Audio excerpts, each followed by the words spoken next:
Hi friends, మనస్మిత స్టోరీస్కి మీ అందరికీ స్వాగతం, సుస్వాగతం.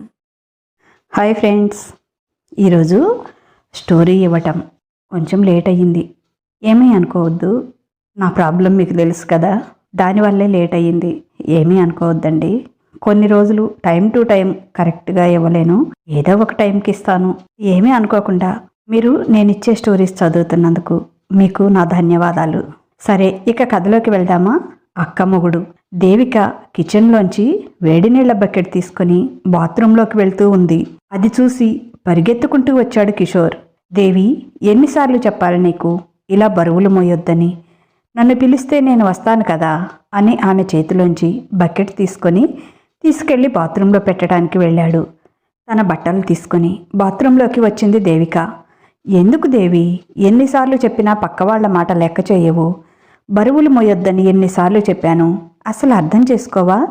పనమ్మాయిని పెడతాను అంటే వద్దు అంటావు. ఎందుకు నీకంత మొండితనం అని అడిగాడు కోపంగా. అయ్యో నా ప్రియమైన శ్రీవారు, అవి సగం బకెట్ నీళ్లే. ఇప్పుడు నాకింకా 5వ నెలే. ఇప్పుడు హ్యాపీగా అన్ని పనులు చేసుకోమని చెప్పారు డాక్టర్ గారు. బరువులు అంటే మొయ్యలేనంత బరువులు అని అర్థం.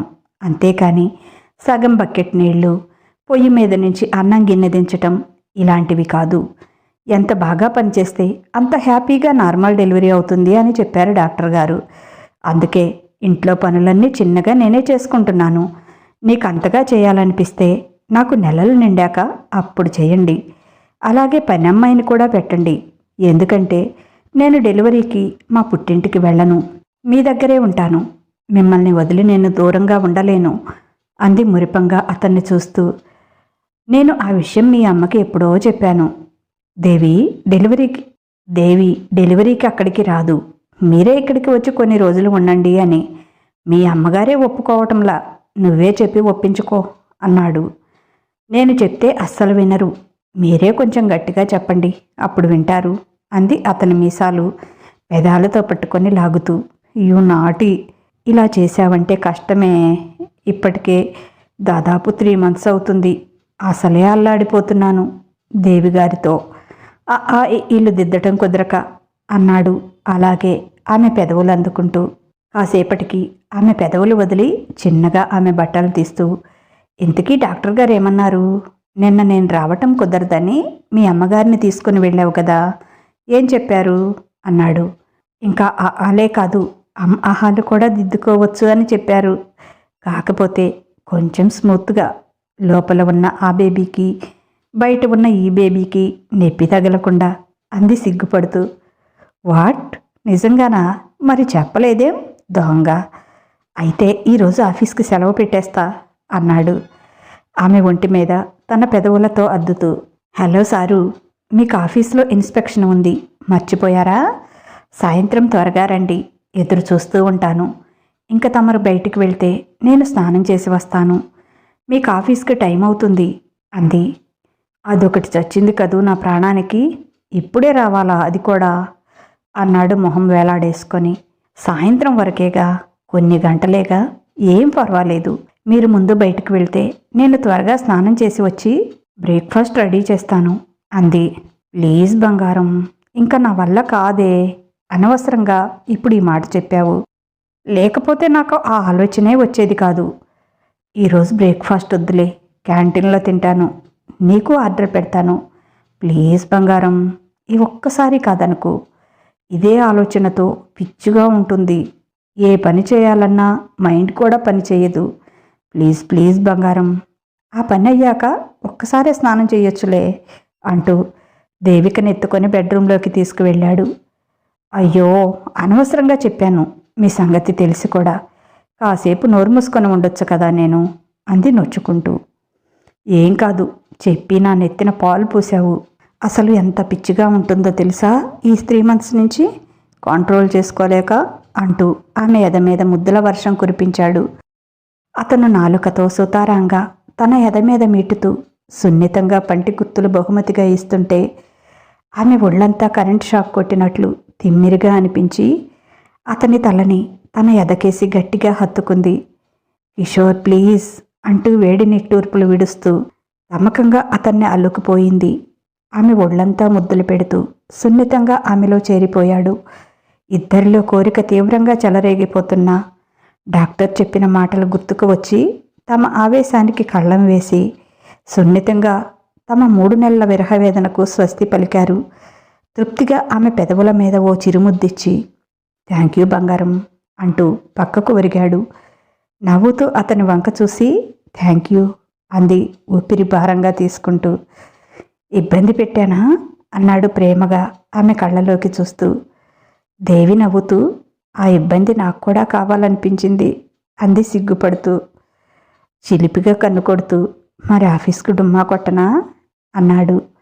ఏమీ అవసరం లేదు, ఈ రోజుకి మీ కోట అయిపోయింది, ఇంక వెళ్ళి స్నానం చేయండి, ఆఫీస్ టైం అవుతోంది అంది. ఇద్దరం కలిసే చేద్దాంరా అంటూ ఆమెను ఎత్తుకొని బాత్రూంలోకి తీసుకువెళ్ళాడు. కిచెన్లో పొయ్యి మీద ఉన్న వేడి నీళ్లు తీసుకువచ్చి ఇద్దరూ కలిసి స్నానం చేశారు. మరుసటి రోజే చెడిపోయిన గీజర్ స్థానంలో కొత్త గీజర్ తెప్పించాడు. దేవికకి బ్రేక్ఫాస్ట్ ఆర్డర్ పెట్టి నేను క్యాంటీన్లో తింటానులే, నైట్ కొంచెం లేట్ అవుతుంది రావటానికి, అప్పటి వరకు నిద్రపోయి ఆ తర్వాత నా కోసం మేల్కొని ఉండు అని ఆఫీస్కి వెళ్ళిపోయాడు కిషోర్. చిలిపి శ్రీవారు అని నవ్వుకుంటూ వంటగదిలోకి వెళ్ళింది బడలెక్కగా అనిపించి కాఫీ కలుపుకోవడానికి. దేవిక కిషోర్ డిగ్రీ చదివేటప్పటి నుంచి లవ్లో ఉన్నారు. కిషోర్ దేవిక కంటే 2 years సీనియర్. దేవిక డిగ్రీ పూర్తయ్యేటప్పటికి అతని పోస్ట్ గ్రాడ్యుయేషన్ కూడా పూర్తయింది. వెంటనే ఓ ఎంఎన్సీలో జాబ్ వచ్చింది. జాబ్లో ప్రమోషన్ వచ్చే వరకు ఆగి ఆ తర్వాత దేవిక తల్లిదండ్రులను ఒప్పించి దేవికను పెళ్లి చేసుకున్నాడు. అన్నీ ఉన్న కిషోర్కి తన అనుకునేవారు ఎవ్వరూ లేరు. తండ్రి చిన్నప్పుడే చనిపోయాడు. తల్లి 4 ఏళ్ల క్రితమే క్యాన్సర్తో కన్నుమూసింది. కుటుంబం అంటూ లేదు అని ముందు దేవకి తల్లిదండ్రులకు ఇష్టం లేకపోయినా తర్వాత వాళ్ళిద్దరికీ ఒకరి మీద ఒకరికి ఉన్న ప్రేమ కిషోర్ని తప్ప ఇంక ఎవరినీ పెళ్లి చేసుకోను అనే కూతురి పట్టుదల చూసి తప్పక కిషోర్కిచ్చి పెళ్లి చేశాడు. కానీ ఆ తర్వాత వాళ్ళకెప్పుడూ కిషోర్ గురించి ఒక్క కంప్లైంట్ కూడా లేదు. కిషోర్ దేవిక కుటుంబాన్నే తన కుటుంబం అనుకునేవాడు. అవసరమైనప్పుడు ఆదుకుంటూ ఉండేవాడు. ఆ ఇంటి పెద్ద కొడుకుగా మారాడు. పెద్ద కూతురు గురించి దిగులు పడాల్సింది కానీ ఆలోచించాల్సింది కానీ ఏమీ లేదు అని సంతోషపడేవాళ్ళు దేవిక తల్లిదండ్రులు. వాళ్ళందరి సంతోషాలని చూడలేని దేవుడికి కన్ను కుట్టింది. అప్పుడు దేవికకి 9వ నెల జరుగుతోంది. డాక్టర్ డెలివరీ ఇంకా 15 రోజులు టైం పడుతుంది అని చెప్పింది. దేవిక తల్లి 1 వారం ఆగి వస్తాను అని చెప్పింది. నీకు ఏదైనా ఇబ్బందిగా అనిపిస్తే ఫోన్ చెయ్యి, వెంటనే మీ నాన్న నేను వస్తాము అని కూడా చెప్పింది. ఏమీ అవసరం లేదులేమ్మా, నాకు బాగానే ఉంది, ఇబ్బంది ఏమీ లేదు, మీ అల్లుడు పని మనిషిని కూడా పెట్టాడు, వంటతో సహా అన్ని పనులు ఆమె చేస్తుంది, ఇంట్లో ఇటు పుల్ల తీసి అటు పెట్టే పని లేదు, ఇంకేం కష్టం, ఇంకేం ఇబ్బంది అంది దేవిక. అంతగా దూరంగా ఉండటం ఇష్టం లేకపోతే ఇద్దరినీ వచ్చి తమ ఇంట్లోనే ఉండమని గొడవ చేశారు దేవిక తల్లిదండ్రులు. తమ ఇంట్లో అయితే తమకు ఫ్రీగా ఉంటుందని రాము ఇక్కడే ఉంటాము అని చెప్పారు కిషోర్ దేవిక. ఓ రోజు మధ్యాహ్నం పనమ్మాయి కూరగాయలు తెస్తానంటూ మార్కెట్కి వెళ్ళింది. అంతలోకి మబ్బులు పట్టి వర్షం సాగింది. అయ్యో, బెడ్షీట్లు కూడా అన్నీ ఉతికేసింది పనమ్మాయి. ఇప్పుడెలా? వర్షం ఎక్కువయ్యేలా ఉంది, చిన్నగా వెళ్ళి బట్టలు తెద్దాం అని చిన్నగా మెట్లపైకి వెళ్ళింది దేవకి. క్లిప్పులు తీసి బట్టలన్నీ లాక్కుని వచ్చేటప్పటికి వర్షం పెద్దదయ్యింది. బట్టలు పెద్ద మూటల మొహానికి అడ్డం ఉన్నాయి. కింద మెట్లు కనబడటం లేదు. 2 చేతుల నిండా మూటలా బట్టలు ఉండటంతో ఓ చేత్తో గోడ పట్టుకోవటానికి కూడా వీలు కాలేదు. తను నిండు గర్భిణి. అలాగే ఒక్కొక్క మెట్టు చిన్నగా దిగుతోంది. మొహానికి బట్టల మూట అడ్డంగా ఉండటంతో మెట్టు అనుకొని కాలు స్లిప్ అయ్యింది. అంతే, మెట్లు కూడా తడిచి ఉండటంతో మెట్ల మీదుగా జర్రున జారి కింద పడింది. అమ్మా అంటూ గుండె లవిసేలా పెద్దగా కేక పెట్టింది. అప్పటికే హడావుడిగా ఇంటికి వస్తున్న పనమ్మాయి ఆ కేక విని కూరగాయల సంచి రోడ్డు మీదే పడేసి పరిగెత్తుకుంటూ ఇంట్లోకి వచ్చింది. మెట్ల దగ్గర కింద పడి బాధతో విలవెల్లాడుతున్న దేవకిని చూడగానే ఆమె పై ప్రాణం పైనే పోయింది. అక్కడంతా రక్తం వర్షం నీళ్లతో పాటు ధారగా కట్టి పారుతోంది. ఇదేంటి దేవమ్మా, మీరెందుకు వచ్చారు బయటికి, ఇలా ఎందుకు పడ్డారు అని ఆమెను లేవదీయబోయింది. కానీ దేవకి లేవలేకపోయింది. పనమ్మాయి వల్ల కాలేదు. పక్క ఇళ్ల వాళ్ళని పిలిచి దేవకిని ఇంట్లోకి పట్టి వెంటనే కిషోర్కి, దేవకి తల్లికి ఫోన్ చేసింది. పక్కన వాళ్ళు అంబులెన్స్కి ఫోన్ చేశారు. వెంటనే హాస్పిటల్కి తీసుకువెళ్లారు. డాక్టర్స్ తమ శాయశక్తులా ప్రయత్నించి బిడ్డను బ్రతికించారు, కానీ తల్లిని బ్రతికించలేకపోయారు. బ్లడ్ ఎక్కువగా పోవటంతో బీపీ డౌన్ అయ్యింది. నార్మల్కి రాలేదు అని చెప్పారు. కిషోర్కి ఏడుపు కూడా రావటం లేదు. అతను రాయిలా మారిపోయాడు. అతను ఈ లోకంలో లేడు. శూన్యంలోకి చూస్తూ పిచ్చివాడిలా మారిపోయాడు. ఏడుస్తూనే దేవకి తల్లిదండ్రులు ఆమె అంతిమ సంస్కారాలు చేశారు. 4 రోజులు గడిచాయి. అయినా కిషోర్ ఈ లోకంలోకి రాలేదు. తన ప్రాణం తన నుంచి దూరంగా వెళ్ళిపోయింది. ఇక తనెందుకు బ్రతకాలి అని నిద్రమాత్రలు మింగాడు. సమయానికి పనమ్మాయి చూసి ఫోన్ చేయటంతో హాస్పిటల్కు తీసుకువెళ్ళి కిషోర్ని బ్రతికించగలిగారు.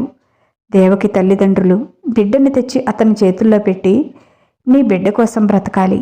దేవకి పోతూ ఈ పాపలో తనని చూసుకోమని తన గుర్తుగా ఈ పాపని నీకిచ్చిపోయింది. నువ్వు పోయి దాన్ని అనాథం చేస్తావా? అలా జరిగితే దేవకి ఆత్మ శాంతిస్తుందా? తన బిడ్డ ఎవరూ లేని అనాథగా బ్రతకటం దేవకికి నువ్వు ఇచ్చే బహుమత? నీ ఇష్టం. నీ బిడ్డని పెంచుకుంటావో అనాథగా మార్చుకుంటావో అని కావాలనే పాపని అక్కడే వదిలేసి తమ ఇంటికి వెళ్ళిపోయారు. ఈ 4 రోజుల నుంచి పాపని తన ప్రాణంలో చూసుకుంటుంది దేవకి చెల్లెలు శాంతి. తల్లి తండ్రి అల్లుడుల మార్పు కోసం కొంచెం బెట్టుగా ఉన్నారు. కానీ శాంతి మాత్రం అలా పాపను వదిలేసి ఉండలేకపోయింది. తల్లిదండ్రులతో గొడవ పెట్టుకొని మరీ పాపను చూసుకోవటం కోసం అక్క ఇంటికి వెళ్ళింది. అప్పటికి కూడా ఈ లోకంలోకి రాలేదు కిషోర్. పాపని పనమ్మాయే చూసుకుంటుంది. ఆమెకు పిల్లలు లేరు. అందుకే ఆమెకు చిన్నపిల్లల్ని చూసుకోవటం అస్సలు రాదు. కనీసం పాలు ఎంత వేడిగా ఉండాలి అనేది కూడా తెలియటం లేదు. పాపకి ఏ టైంలో ఏం చేయాలి అనేది ఆమెకు అర్థం కావటం లేదు. ఏడ్చినప్పుడల్లా పాలు పట్టడంతో పాపకి కడుపు నొప్పి వచ్చింది. శాంతి వెళ్ళేటప్పటికీ పాప గుక్కపట్టి ఏడుస్తుంది. కిషోర్ పాపని సముదాయించబోయాడు. కానీ అతని వల్ల కాలేదు. ఎందుకు ఏడుస్తుందో అతనికి అర్థం కాలేదు. శాంతి పరిగెత్తుకుంటూ వెళ్ళి పాపని భుజం మీద వేసుకొని జోకొట్టింది. గ్యాస్ రిలీజ్ అయ్యి పాప కొంచెం హాయిగా ఫీల్ అయ్యింది. ఏడుపాపింది. శాంతి చేతుల్లోకి తీసుకోగానే పాప ఏడుపు ఆపటం చిత్రంగా అనిపించింది కిషోర్కి. శాంతి, పాపని మీ ఇంటికి తీసుకువెళ్ళు. ఇక్కడ నాకు గాని దుర్గకి గాని పాపను చూసుకోవటం చేత కావటం లేదు అన్నాడు. అమ్మా నాన్న ఒప్పుకోవటం లేదు బావా అంది శాంతి దిగులుగా కిషోర్ వైపు చూస్తూ. శాంతిని అక్కడ ఉండమనటానికి కిషోర్కి నోరు రాలేదు. పెళ్లి కాని పిల్ల తన ఇంట్లో ఎలా ఉంటుంది అనుకున్నాడు. కానీ ఎవరూ చెప్పకుండానే శాంతి అక్కడే ఉండిపోయింది. పాపని కూడా దూరంగా పెడితే అల్లుడు దేవకి పోయిన దిగుల్ని అధిగమించలేడు. మళ్ళీ ఏదైనా అఘాయిత్యం చేసుకుంటాడేమో అనుకున్న దేవకి తల్లిదండ్రులు పాపని తమ ఇంటికి తీసుకురాలేదు. అక్కడే ఉంచారు. 4 నెలలు గడిచాయి. వాళ్ళు ఒక నిర్ణయానికి వచ్చారు. అది కిషోర్తో చెప్పారు. బాబు, ఇలా అంటున్నామని ఏమీ అనుకోకు. తప్పో ఒప్పో మాకు తెలియదు, కానీ మాకు మా బిడ్డ గుర్తుగా ఉన్న ఆ పాప కావాలి. అలాగే మా బిడ్డగా అనుకుంటున్న నీ క్షేమం కూడా కావాలి. అందుకే పాప శాంతినే తన తల్లి అనుకుంటుంది. పాప కోసమైనా నువ్వు శాంతిని పెళ్లి చేసుకోవాలి. ఇది తప్పదు. భగవంతుడు ఇలా రాసిపెట్టాడు కాబోలు. అందుకే దేవకికి అలా జరిగింది అని కళ్ళనీళ్లు పెట్టుకుంది. దేవకి తల్లి రాజ్యలక్ష్మి. అత్తయ్య, మీరేం మాట్లాడుతున్నారో మీకు అర్థమవుతుందా? నేను దేవకిని తప్ప ఇంకెవరిని నా భార్యగా ఊహించుకోలేను. అనవసరంగా మీరు పిచ్చి ఆలోచనలు చేసి శాంతి జీవితం నాశనం చెయ్యొద్దు. పాప కోసం నేను శాంతిని పెళ్లి చేసుకున్నా ఆమెను భార్యగా నా మనసు అంగీకరించదు. సారీ అత్తయ్య, సారీ మామయ్య, మీ మాట కాదంటున్నందుకు. పాపను మీ ఇంటికే తీసుకువెళ్ళి మీరు పెంచుకోండి. కొంచెం పెద్దదయ్యాక నేను తీసుకొచ్చుకుంటాను అన్నాడు. అంటే పాప జీవితాంతం తల్లి లేకుండా అలా బ్రతకాల్సిందేనా? తల్లి లేని బిడ్డ భూమికి కూడా భారం అంటారు. ఆ తల్లి స్థానంలో శాంతిని మాత్రమే చూడగలదు పాప అని కిషోర్కి నచ్చ చెప్పారు రాజ్యలక్ష్మి, ఆమె భర్త. చాలాసార్లు అతనికి బ్రెయిన్ వాష్ చేసి ఎలాగైతే ఏం పాప కోసం అని బలవంతంగా శాంతిని కిషోర్కిచ్చి పెళ్లి చేశారు.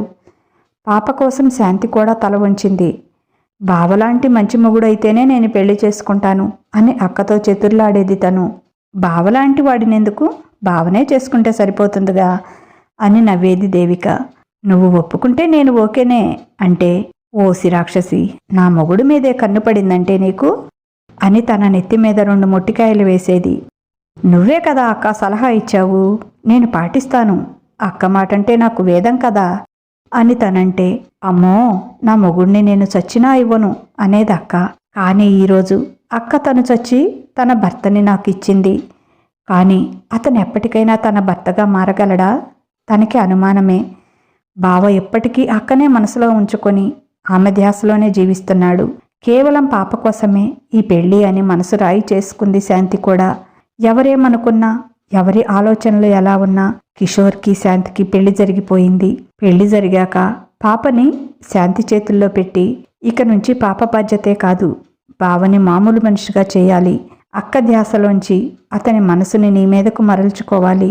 ఇక నుంచి అతను నీ అక్క భర్త కాదు, బావ అంతకంటే కాదు, అతను నీ భర్త.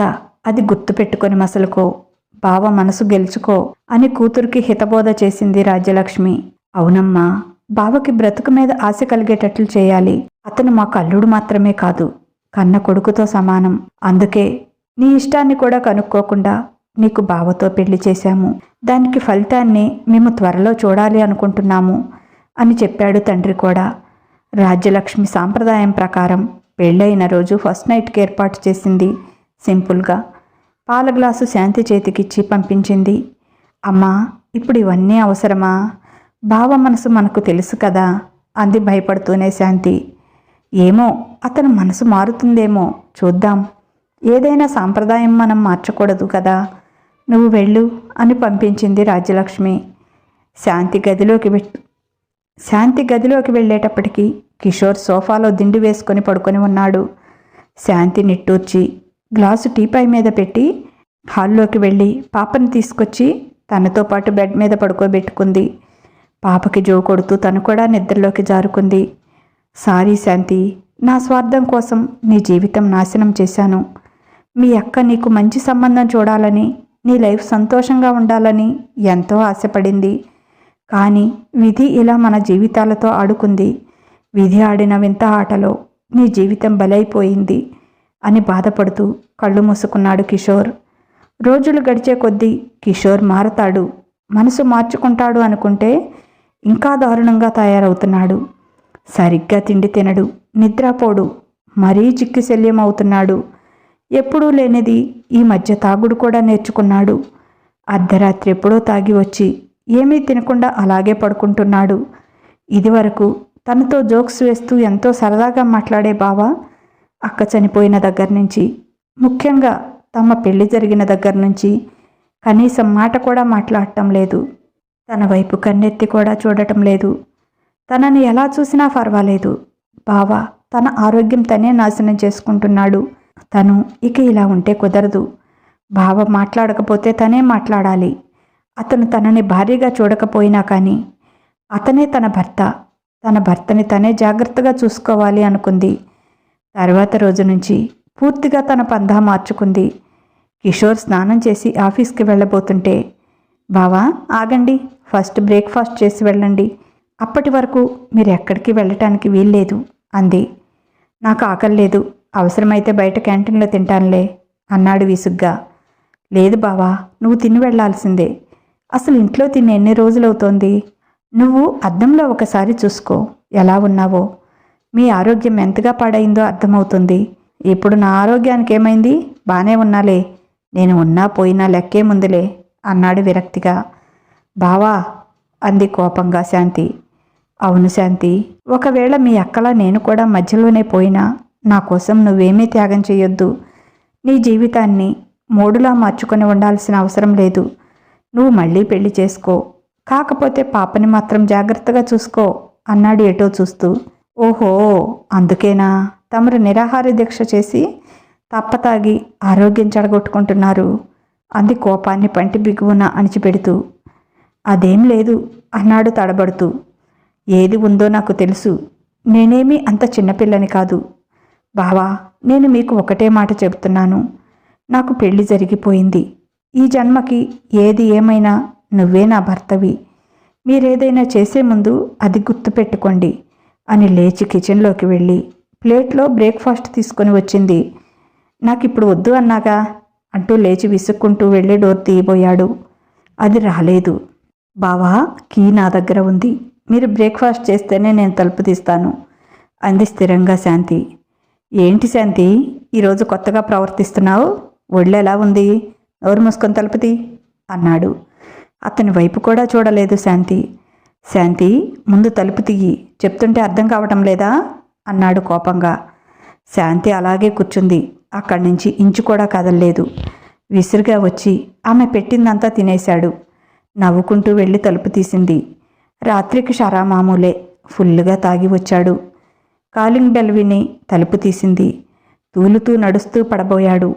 బావా అంటూ పరిగెత్తుకుంటూ వెళ్ళి పడకుండా పట్టుకుంది. అతని బెడ్రూమ్ వరకు నడిపించుకుంటూ వెళ్ళి పడుకోబెట్టింది. దేవికి శాంతికి చాలా దగ్గర పోలికలు ఉంటాయి. తాగిన మైకంలో దేవి దేవి అంటూ శాంతిని మీదకు లాక్కున్నాడు. బావా, నేను శాంతిని, దేవి అక్కని కాదు అని గింజుకుంటున్నా కిషోర్ వినిపించుకోవటం లేదు. దేవి దేవి అని ఆమె మొహమంతా ముద్దులు పెడుతున్నాడు. అతను తన భర్తే. తామిద్దరి మధ్య ఇలా జరగటం తప్పేం కాదు. కానీ బావ తనని శాంతిగానే దగ్గరకు తీసుకోవాలి, తన జీవితంలోకి ఆహ్వానించాలి.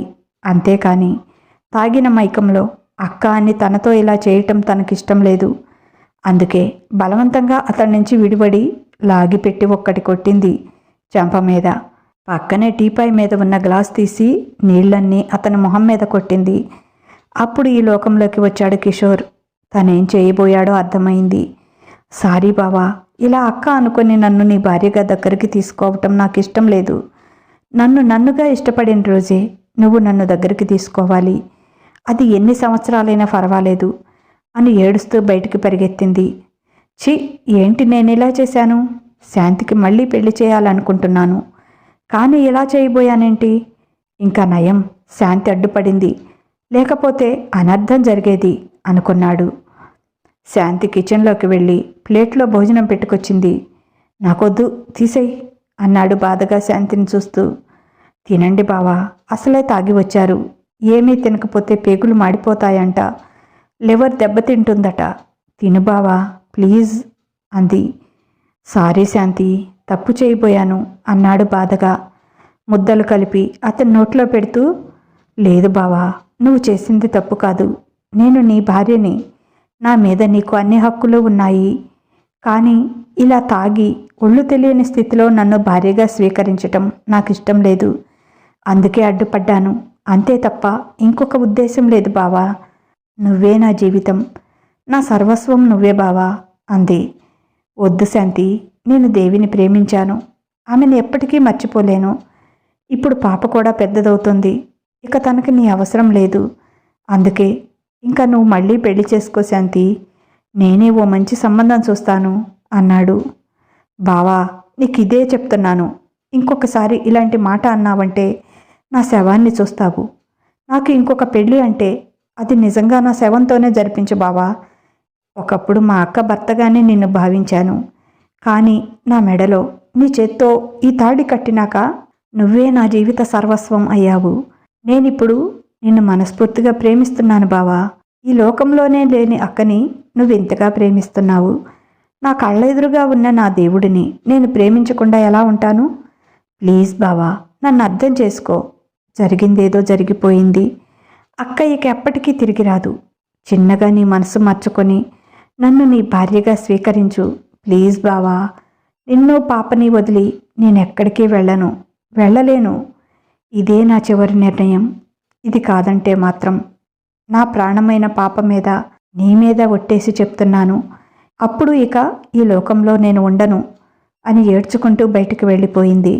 ఇప్పుడెలా? ఈ పిచ్చిపిల్ల ఇలా మాట్లాడుతుందేంటి అని తలపట్టుకున్నాడు. కిషోర్ వద్దంటున్నా భార్యగా తన బాధ్యతలను ప్రేమతో నిర్వహిస్తూనే ఉంది శాంతి. అలా కొన్ని రోజులు గడిచాయి. తను వద్దంటున్నా శాంతి అతనికి దగ్గరగానే ఉంటుంది. బావా బావా అంటూ అతని వెంటే తిరుగుతూ అన్ని పనులు చేస్తుంది. కానీ కిషోర్ మనసు కరగలేదు. ఓ రోజు రాత్రి తాగి ఇంటికి వస్తూ యాక్సిడెంట్ చేశాడు. కారు కంట్రోల్ అవ్వక దారి పక్కనే ఉన్న చెట్టుకి గుద్దింది. కిషోర్కి బాగా దెబ్బలు తగిలాయి. 2 కాళ్ళు ఫ్రాక్చర్ అయ్యాయి. ఓ చెయ్యి కూడా ఫ్రాక్చర్ అయ్యింది. మంచం మీద నుంచి కదలలేని పరిస్థితి. అటువంటి స్థితిలో అతన్ని కంటికి రెప్పలా చూసుకుంటోంది శాంతి. ఆమెను ఇంతవరకు తన భార్యలా చూడలేదు. అయినా కూడా ఆమె తనకు కుడి చెయ్యి ఎడమ చెయ్యి అని తేడా లేకుండా అన్ని పనులు చేస్తోంది. తన పాపకు చేసినట్లే తనకు కూడా మలమూత్రాలు ఎత్తిపోస్తోంది. తనకు స్పాంజ్ బాత్ చేపించటం, బట్టలు మార్చటం, అన్నం తినిపించటం ఒకటేమిటి, అన్ని పనులు తనే చేస్తోంది. కిషోర్కి కాళ్ళు చేతులుగా మారిపోయింది ఆమె. ఆమె తన ప్రేమ కోసం ఎంతగా అల్లాడిపోతుందో, తను ప్రేమగా దగ్గరికి తీసుకుంటానని ఎన్నాళ్ల నుంచి ఎదురు చూస్తుందో కిషోర్కి తెలుసు. అయినా నిర్లక్ష్యం చేశాడు. ఈరోజు ఆమెతో ఇలాంటి పనులు చేపించుకుంటుంటే అతనికి చాలా సిగ్గుగా అనిపించింది. ఓ మేల్ నర్సుని అపాయింట్ చేసుకుందాం శాంతి, ఇలాంటి పనులు నువ్వు చెయ్యొద్దు అన్నాడు బాధగా. ఏం బావా, నేను ఆ నర్స్ పాటి కూడా చేయనా అంది బాధగా శాంతి. అది కాదు శాంతి, నువ్వు ఇలాంటి పనులు చేయటం నాకు నచ్చటం లేదు అన్నాడు. ఎందుకు బావా, నేనెవరికి చేస్తున్నాను? నీకే కదా. నా భర్తకి నేను కాకపోతే ఇంకెవరు చేస్తారు? నువ్వు నన్ను ఇష్టపడకపోయినా నేను ఇంతకు ముందే చెప్పినట్లు ఈ జన్మకి నువ్వే నా భర్తవి. ఆ స్థానంలో నేను ఇంకెవరిని ఊహించుకోలేను బావా. ఇప్పుడు నేను భార్యగా నా బాధ్యత నిర్వహిస్తున్నాను అంతే. ఇక దీని గురించి మాట్లాడొద్దు అంది నిక్కచ్చిగా. కిషోర్ని డిశ్చార్జ్ చేసి ఇంటికి పంపించారు. కానీ 4 నెలల వరకు కాలు కింద పెట్టడానికి వీల్లేదని, మొత్తం బెడ్ మీదనే చూడాలని, దానికి తగిన జాగ్రత్తలు ఏమేం తీసుకోవాలో అన్నీ చెప్పారు డాక్టర్. మీకు అవసరమైతే ఓ సిస్టర్ని మీతో పంపిస్తాను, మీకు కావాలంటే మేల్ నర్సునైనా పంపిస్తాను అన్నాడు. అవసరం లేదు డాక్టర్, ఆయన్ని చూసుకోవడానికి నేనున్నాను అని చెప్పింది. పాప తన తల్లిదండ్రుల దగ్గరే ఉంటుంది. బావకు తగ్గే వరకు అక్కడే ఉంచుకోండమ్మా, ఇద్దరిని చూసుకోవాలంటే కష్టమవుతుంది అని చెప్పింది. సరేనని వాళ్ళ దగ్గరే ఉంచుకున్నారు పాపని.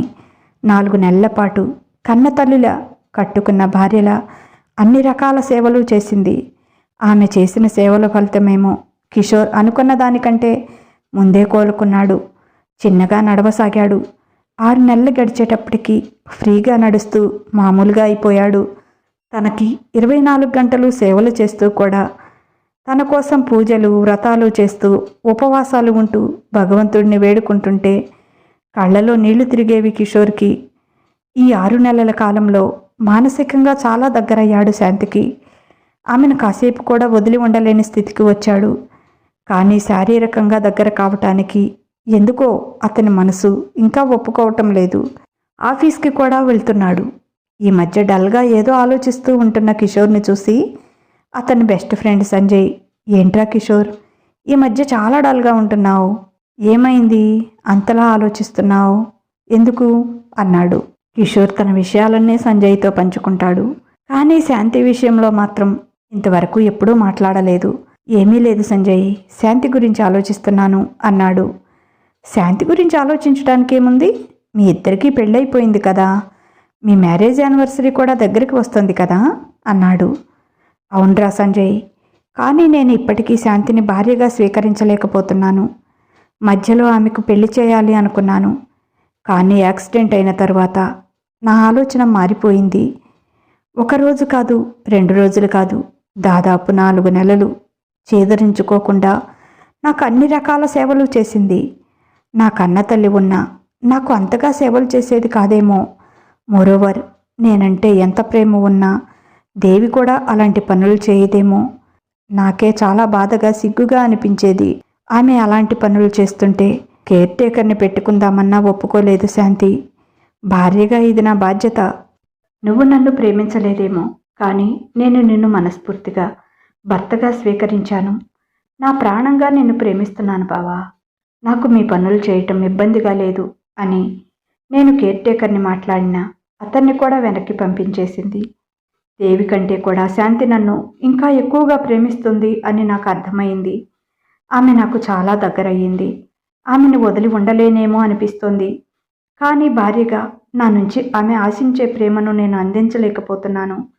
నా వల్ల తన జీవితం నాశనం అవుతుంది. ఏం చేయాలి నాకు అర్థం కావటం లేదు అన్నాడు బాధగా. అదేంట్రా, పెళ్ళై సంవత్సరం అవుతున్నా ఇంకా శాంతిని దూరంగానే ఉంచావా? భార్యగా ప్రేమించలేకపోతున్నావా? వింటుంటేనే చాలా ఆశ్చర్యంగా ఉంది. అలాంటప్పుడు అసలు ఆ అమ్మాయిని ఎందుకు పెళ్లి చేసుకున్నావు? ఆ అమ్మాయి జీవితాన్ని నాశనం చేసే హక్కు నీకెవరిచ్చారు? అది అత్తయ్య మామయ్య బలవంతం చేశారు. పాప కోసం తప్పలేదు. కానీ ఇప్పుడు పాపకి సంవత్సరం నిండింది కదా, ఇంకా శాంతితో పెద్దగా అవసరం ఉండకపోవచ్చు అన్నాడు. చప్పట్లు కొట్టాడు సంజయ్. ఆమె జీతం ఇచ్చి తెచ్చుకున్న పర్సన్ కాదురా, తన జీవితమే నువ్వు అనుకుని నీతో తాళి కట్టించుకుని నీ లైఫ్లోకి వచ్చిన పర్సన్. అంత తేలిగ్గా ఎలా మాట్లాడుతున్నావురా? మీ పాపకి నీకు అవసరమైనప్పుడు ఆమెని నీ లైఫ్లోకి ఆహ్వానించి ఇప్పుడు అవసరం తీరిపోయింది కనుక ఆమెను వెళ్ళమనటం, మరో పెళ్లి చేస్తాననటం ఎంతవరకు భావ్యం? ఇది నీ మనస్తత్వం కాదురా. ఎంత సెన్సిటివ్గా ఉండేవాడివి నువ్వు. తాళి కట్టిన భార్య విషయంలో ఇలా ఆలోచించటం అస్సలు బాగాలేదు. నువ్వు ఇష్టపడి కట్టినా, అవసరం కోసం బలవంతంగా కట్టినా తాళే. సాంప్రదాయంగా పెరిగిన ఓ ఆడపిల్ల తాళి కట్టినవాడు తన సర్వస్వం అనుకుంటుంది. ఇక శాంతి విషయానికి వస్తే, ఆ సమయంలో ఆమె తన అక్క కూతురే ముఖ్యం అనుకుంది. అక్క మరణంతో బాధపడుతున్న నిన్ను భార్యగా మెప్పించి నీ బాధను దూరం చేయాలి అనుకుంది. ఆమెకేం అవసరంరా? పెళ్ళై ఓ బిడ్డ తండ్రివి అయిన నీలాంటి రెండో పెళ్లివాడిని చేసుకోవాలని ముందు తన అక్క వదిలి వెళ్ళిన బాధ్యత తను తీసుకోవాలి అనుకుని ఉంటుంది. ఆ తర్వాత తాళి కట్టిన నీతో ప్రేమలో పడి ఉంటుంది. ఆమెను నిరాదరణ చేయకు. అలాంటి సున్నిత మనస్కురాలు భర్త నుంచి ఇలాంటి నిరాదరణ ఎంతో కాలం తట్టుకోలేదు.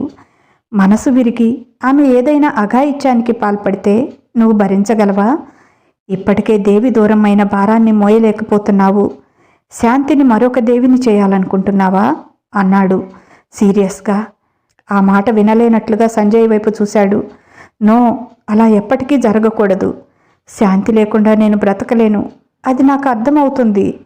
శాంతి ప్రేమలో నేను ఇప్పటికే దేవిని చాలా వరకు మర్చిపోతున్నాను.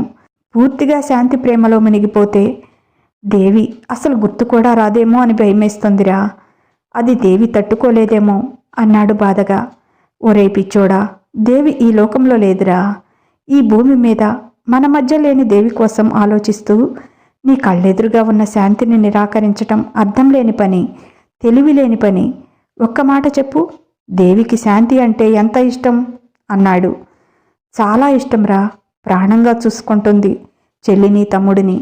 ముఖ్యంగా శాంతి అంటే ఆమెకు చచ్చేంత ప్రేమ. ఇద్దరూ అక్కా చెల్లెలుగా కంటే బెస్ట్ ఫ్రెండ్స్గా అన్ని విషయాలు షేర్ చేసుకుంటాము. నా చెల్లెలే కాదు, నా బెస్ట్ ఫ్రెండ్ కూడా అది అని చెప్తూ ఉండేది. తనకి ఓ మంచి అబ్బాయిని మనమే చూడాలండి. తన జీవితం ఎప్పుడూ సంతోషంగా ఉండేటట్లు మనం చూసుకోవాలి అనేది అన్నాడు ఏదో ఆలోచిస్తూ. మరి అలాంటి చెల్లెల్ని నువ్విలా బాధ పెడుతుంటే దేవికి హ్యాపీగా ఉంటుందా? దేవి ఏ లోకంలో ఉన్నా నువ్వలా తన చెల్లెల్ని బాధ పెడుతుంటే చూస్తూ సంతోషంగా ఉంటుంది అని అనుకుంటున్నావా? లేదురా. శాంతి కంటే ఎక్కువ తనే బాధపడుతూ ఉంటుంది. నువ్వు చేస్తున్న ఈ పిచ్చి ఆలోచనలకి ఇంకా నీ మనస్సాక్షిని చంపుకోకురా. శాంతి మీద నీకు ఎంత ప్రేమ ఉందో నీ మాటల్లోనే అర్థమవుతోంది. అది నీ మనసునే అడుగు చెప్తుంది. శాంతిని ఎంతగా ప్రేమిస్తున్నావో ఓ మాట చెప్పనా? ఎందుకో తెలియదు కానీ నువ్వు దేవి కంటే కూడా శాంతిని ఎక్కువగా ప్రేమిస్తున్నావు అనిపిస్తుంది నాకు. ఆమె చేసిన త్యాగం ఫలితం కావచ్చు. ఏమీ ఆశించకుండా ఆమె నీ మీద చూపిస్తున్న ప్రేమ, నీకు చేసిన సేవలు కావచ్చు. ఏదైనా కానీ నేను చెప్పేది నిజం. నువ్వు శాంతిని చాలా గాఢంగా ప్రేమిస్తున్నావు. కానీ అది నువ్వు గుర్తించటం లేదు అంతే. ఒక్కసారి నిజాయితీగా నీ మనసును అడిగి చూడు, అదే నిజం చెప్తుంది అన్నాడు నవ్వుతూ. అవును అన్నట్లు చిన్నగా తల ఊపాడు కిషోర్. అందుకే ఇప్పుడు తనకి ఇంత మానసిక క్షోభ అనుకున్నాడు. స్నేహితుడి పరిస్థితి అర్థమైన సంజయ్, ఇంకా ఆలోచించకురా, ఇంకా పిచ్చి ఆలోచనలు పెట్టుకోకు. హ్యాపీగా శాంతిని నీ జీవితంలోకి పరిపూర్తిగా భార్యగా ఆహ్వానించు. దేవి కూడా తన చెల్లెలి సంతోషం మాత్రమే కోరుకుంటుంది. నువ్వు చేసే పిచ్చి ఆలోచనలకి తను కూడా బాధపడుతూ ఉంటుంది. అది గుర్తుపెట్టుకో. ఎవరి కోసమో కాదు, నీ కోసం, నీ బిడ్డ కోసం శాంతిని నీ జీవితంలోకి సంతోషంగా ఆహ్వానించు. ఎటువంటి సంశయాలు పెట్టుకోకు అని చెప్పాడు సంజయ్. అవునరా సంజయ్, ఇవన్నీ నా మనసులో ఉన్న మాటలే. కానీ నేను ఏదో తెలియని సంశయంతో ఆగిపోతున్నాను. నేను స్వార్థంగా ఆలోచిస్తున్నానా అనుకున్నాను. కానీ నా ఆలోచన ధోరణి తప్పని నా స్నేహితుడిగా నన్ను కరెక్ట్ చేశావు. ఇప్పుడు ఇక నీ మాటలతో నాకు ధైర్యం వచ్చింది. శాంతి కోరుకుంది కూడా ఇదే. నేను ఇష్టంగా ప్రేమగా తనని నా లైఫ్లోకి ఆహ్వానించాలని. ఎన్నాళ్ళైనా తను నా ప్రేమ కోసం ఎదురు చూస్తూ ఉంటాను అంది. ఇక ఎదురుచూపులు అవసరం లేదు అని చెప్తాను అన్నాడు హ్యాపీగా కిషోర్. కంగ్రాట్స్ రా కొత్త పెళ్లి కొడుక అన్నాడు నవ్వుతూ సంజయ్. అదేంట్రా, శాంతికి నాకు పెళ్లి జరిగి రేపటికి సంవత్సరం అవుతుంది అన్నాడు కిషోర్. కానీ ఆమెను నీ జీవితంలోకి ఇప్పుడే కదా ఆహ్వానిస్తున్నావు, అందుకే అలా అన్నాను. నేను నీ మ్యారేజ్కి గిఫ్ట్ ఇవ్వలేదు కదా, అందుకే ఈ నైట్కి ఊటీకి మీకు టికెట్స్ బుక్ చేస్తున్నాను. ఓ వారం రోజులు ఒకరిని ఒకరు అర్థం చేసుకుంటూ హ్యాపీగా గడపండి. ఈ సడన్ సర్ప్రైజ్కి మా చెల్లి బిత్తరపోతుందేమో అన్నాడు సంజయ్. అవును, ఈ మాట వింటే శాంతి చాలా సంతోషపడుతుంది అన్నాడు. స్నేహితులిద్దరూ అక్కడి నుంచి బయలుదేరారు. ఇంటికి వెళ్ళగానే శాంతి ఎదురు వచ్చి అతని చేతిలో బ్యాగ్ అందుకుంది. వెళ్ళి ఫ్రెష్ అయ్యిరా పో బావా, టీ తెస్తాను అంది. అదంతా సరే కానీ నువ్వు అర్జెంటుగా నీ బట్టలు సర్దుకో, మనం నా ఫ్రెండ్ పెళ్ళికి వెళ్తున్నాం అన్నాడు. అక్కడ నాకు ఎవరూ తెలియదు కదా బావా, మీరు వెళ్ళిరండి, నేను అమ్మ వాళ్ళ ఇంటికి వెళ్తాను అంది. అక్కడ నీతో నేనుంటానుగా శాంతి, ఇంకా ఎవరు తెలియాలి నీకు? మనం తప్పనిసరిగా వెళ్ళాలి, త్వరగా సర్దుకో అన్నాడు. ఇదే ఫైనల్ అన్నట్లుగా. అతని మొహంలో దాచినా దాగని సంతోషం ఓ కొత్త వెలుగును తెస్తోంది. పెదాల మాటున చిరునవ్వు, కళ్ళలో ఆమె ఎప్పుడూ చూడని చిలిపితనం. ఏంటి బావా, ఈరోజు చాలా కొత్తగా కనిపిస్తున్నావు అంది. నిజంగానా? కొత్తగా కనిపిస్తున్నానా అంటే ఎలా అన్నాడు చిలిపిగా కన్నుగీటుతూ. దీంతో మరీ ఆశ్చర్యపోయింది శాంతి. నిజంగా బావా, ఈరోజు నీకేదో అయ్యింది అంది అయోమయంగా. నాకేమైంది? నాకేం కాలేదు. ఏదైనా అయితే గీతే అది నీ వల్లే అన్నాడు సీరియస్గా. అయినా ఏంటి బావ ఇంతలోనే ఇన్ని వేరియేషన్స్ చూపిస్తున్నాడు? ఇందాకేమో నవ్వుతూ చిలిపిగా మాట్లాడాడు, ఇప్పుడేమో సీరియస్గా మాట్లాడుతున్నాడు. ఎందుకొచ్చిన బాధ? రెడీ అయితే సరిపోతుంది అనుకుంది. ఉదయమే ఊటీలో ఫ్లైట్ దిగారు. మీ ఫ్రెండ్ ఇక్కడ ఉన్నాడా బావా అంది ఆశ్చర్యంగా. ఏం ఉండకూడదా అన్నాడు కిషోర్. అలా అని కాదు, అతని నేటివ్ ప్లేస్ ఇదా లేక ఇక్కడ పెళ్లి చేసుకుంటున్నాడా అని అంది ఆరాగా. క్వశ్చన్ బ్యాంక్ లాగా ఆ ప్రశ్నలేంటి, ఆ డౌట్స్ ఏంటి? నోరు మూసుకొని ఉండలేవా కాసేపు అన్నాడు. శాంతి టక్కున నోరు మూసుకొని అతని వెంట నడిచింది. ముందుగానే ఆన్లైన్లో సంజయ్ బుక్ చేసిన రిసార్ట్ ముందు క్యాబ్ ఆగింది. దిగి లోపలికి వెళ్ళారు. త్వరగా రెడీ అవ్వు, అలా బయటికి వెళ్ళి తిరిగి వద్దాం కాసేపు అన్నాడు. అదేంటి పెళ్ళి అన్నావుగా అంది. సీరియస్గా శాంతి వైపు చూశాడు. టక్కున నోరు మూసి లేచి బాత్రూంలోకి వెళ్ళింది. ఆమె స్నానం చేసి వచ్చేటప్పటికి బెడ్ మీద ఓ చుడీదార్ ఉంది. పెళ్ళి అని నేనన్నీ పట్టు చీరలు తెచ్చాను, బయటికి వెళ్ళడానికని బావ డ్రెస్ తెచ్చినట్లున్నాడు. అబ్బో, బావగారికి ఇలాంటివి కూడా తెలుసా? ఏంటో నిన్నటి నుంచి తిక్కగా ప్రవర్తిస్తున్నాడు ఈ మనిషి అనుకొని నవ్వుకుంటూ ఆ డ్రెస్ వేసుకుంది. చాలా అందంగా ఉంది ఆ డ్రెస్ అనిపించింది. బయటికి వెళ్ళి క్యాంటీన్లో బ్రేక్ఫాస్ట్ చేసి అలా ఊటీ అందాలన్నీ చూసి మనసు నిండా నింపుకొని సాయంత్రానికి రిసార్ట్కి వచ్చారు. ముందుగా తను వెళ్ళి ఫ్రెష్ అయి వచ్చి, వెళ్ళి స్నానం చేసిరా, నేను ఇప్పుడే వస్తాను అని శాంతికి ఓ కవర్ ఇచ్చాడు. వెళ్ళి స్నానం చేసి వచ్చి కిషోర్ ఇచ్చిన కవర్ ఓపెన్ చేసింది. అందులో పాలనొరగలాంటి తెల్లని చీర, బ్లౌజ్ ఉన్నాయి. అది చూడగానే ఏదో అర్థమై సిగ్గు మంచుకొచ్చింది శాంతికి. దొంగ బావా, ఇన్నాళ్లకు నీ మనసు కరిగిందా? అందుకేనా నిన్నటి నుంచి విచిత్రంగా ప్రవర్తిస్తున్నావు? దీనికోసమేనా ఊటీకి తీసుకొచ్చావు? చెప్పకుండా సర్ప్రైజ్ చేస్తున్నావా దొంగ బావా అని మనసులోనే నవ్వుకుంది. ఆ శారీ తీసి కట్టుకొని చాలా లైట్గా మేకప్ వేసుకొని రెడీ అయ్యింది. అప్పుడే డోర్ తీసుకుని లోపలికి వచ్చిన కిషోర్ ఆమెను చూసి నోరు తెరుచుకొని అలాగే ఉండిపోయాడు. ఈ రోజు వరకు ఆమెను ఆ దృష్టితో చూడలేదు. దేవి కంటే చాలా అందంగా ఉంది శాంతి. దివి నుంచి భూమికి దిగి వచ్చిన దేవకన్యలా అనిపిస్తోంది ఆ వైట్ శారీలో. కిషోర్ చూపులు తన ఎదలో గుచ్చుకొని సిగ్గుతో తల ఉంచుకుంది. ఆమె దగ్గరగా వెళ్ళి భుజం చుట్టూ చెయ్యి వేసి బయటికి తీసుకువెళ్ళాడు. ఎక్కడికి బావా అంది. సమాధానం చెప్పలేదు. అదే రిసార్ట్లో ఉన్న ఇంకొక రూమ్కి తీసుకువెళ్ళాడు. డోర్ తీయగానే లోపలంతా చూసి ఆశ్చర్యపోయింది శాంతి. ఆ రూమ్ శోభనం గదిలా పువ్వులతో అందంగా అలంకరించి ఉంది. బెడ్ మీద కూడా ఫ్లవర్స్తో అందంగా అలంకరించారు. ఆ పువ్వుల సువాసనకి అగరొత్తుల అరోమాతోడై మత్తెక్కిస్తూ ఉంది. బావా అంది విస్మయంగా అతని కళ్ళలోకి చూస్తూ. శాంతిని లోపలికి తీసుకువెళ్ళి ఆమె ముందు మోకాళ్లపై కూర్చొని, శాంతి, ఇన్ని రోజులుగా నిన్నెంతో బాధ పెట్టాను. నన్ను మన్నిస్తావా? నా జీవితంలో వెలుగులు నింపటానికి ఓ వరంలా నా బ్రతుకులోకి వచ్చిన దేవతని నిర్లక్ష్యం చేశాను. నన్ను ఆదరించి నీ హక్కును చేర్చుకుంటావా? నా మనసుకు శాంతిని ప్రసాదిస్తావా? కలకాలం నాకు నా బిడ్డకి ఇలాగే ప్రేమను పంచగలవా? ఈ అభాగ్యుడికి ఆ వరం ఇస్తావా అన్నాడు కన్నీళ్లతో. శాంతికి ఇదంతా కలలా ఉంది. ఆమెకు తెలియకుండానే కళ్ళలోంచి నీళ్లు కారిపోతున్నాయి. బావా ఏంటిది అంటూ అతని ముందు కూర్చొని అతని కళ్ళు తుడిచి గట్టిగా కౌగిలించుకుంది. తనకే తెలియకుండా అతని మొహమంతా ముద్దులతో నింపేసింది. బావా ఇంకెప్పుడు ఇలా మాట్లాడకు. నేను బ్రతికేదే నీకోసం. నీకు కాకపోతే నా ప్రేమను ఇంకెవరికి పంచుతాను అంటూ అతని అదిలో వాలిపోయింది. ఆమె తల నిమురుతూ, సారీ శాంతి, నిన్ను నిర్లక్ష్యం చేసి చాలా బాధ పెట్టాను కదూ అన్నాడు ఆమె నుదుటి మీద ముద్దు పెట్టుకుంటూ. అదేం లేదు బావా, నువ్వు ఎప్పటికైనా నా ప్రేమను అర్థం చేసుకుంటావని నాకు తెలుసు. దానికోసమే ఎదురు చూస్తున్నాను. కానీ ఆ రోజు ఇంత త్వరగా వస్తుందని అనుకోలేదు అంది సంతోషంగా.